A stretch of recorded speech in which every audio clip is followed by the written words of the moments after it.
केना का घर में पानी घुस गेले बाहर में रहते तो किंतु को खाना दाना बनती रहे आ नहीं जाने भगवान के घर में की पकाल छे कौन करम पकाल छे कौन करम नहीं बाढ़ ये बड़े ताल के दहा जाइए अन्हा तूफान आवे छे तो ऊपर की छपरी ऊपर अलगे उड़ जाए छे कौन करम पकाल छे ये भगवान के घर में सबसे ज्यादा भगवान हमरे दुख दै छथिन बांध के बांध दे छे फिर कनिए देर में परसे पर पानी भ जाई छे घर रहते पर कन को दूर में तक करती है खलिए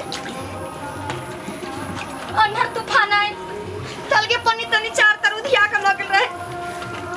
त केना केना का फिर से हम ओकरा रखली अब पानी से कथी करिए पैसे दे छे त ये पानी चले आबै छे गरीबों की जिंदगी भगवान की नरक बना दे छे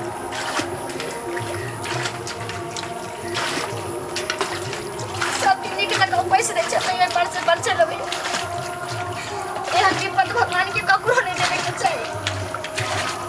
की करब हम कहीं रहे से नहीं जाए जे पैसा वाला रही छे तेकरा पास सब कुछ होई छे सब सहायता करे वाला होई छे लेकिन हमरा जैसन गरीब आदमी के पास कोई एक रात खुला नहीं आवे छे कि खैले कि नहीं खैले केना छे नहीं छे पूरा घर सब फंसे छे कहूं पर बैठू के जगह नहीं दे तो बैठू कर रात काट ले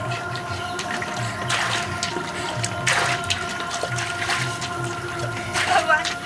सबके दिन फेरै छे हमर दिन तो कहिया फेरबो कहिया हमर सबके समय होतै कते तू काट कम छी सोचे छी आइ निक रात काल निक रात लेकिन नहीं जाने सब दिन हमरा एहने किस्मत में लिख देलो अच्छी तरह से पानी करे छे छाड़ा नहीं जाने कहां चल गेले सभी तकला नहीं होले एक भीसर गेले हमरा त डर होइया किनारे वाला खड्डा सब कोराइल है इतने पानी आ गेले से पतो नहीं चले छे ओइ समय कि पानी छै कि गड्ढा छै कि नहीं छै नहीं कहीं हम छाड़ा के देख आवे कहीं छाड़ा हेले तुले कहीं चल जाते गड्ढा उठा में कहाँ हम जाइए देखे मछली के लोभ में मर बेटा कहीं चलिए कना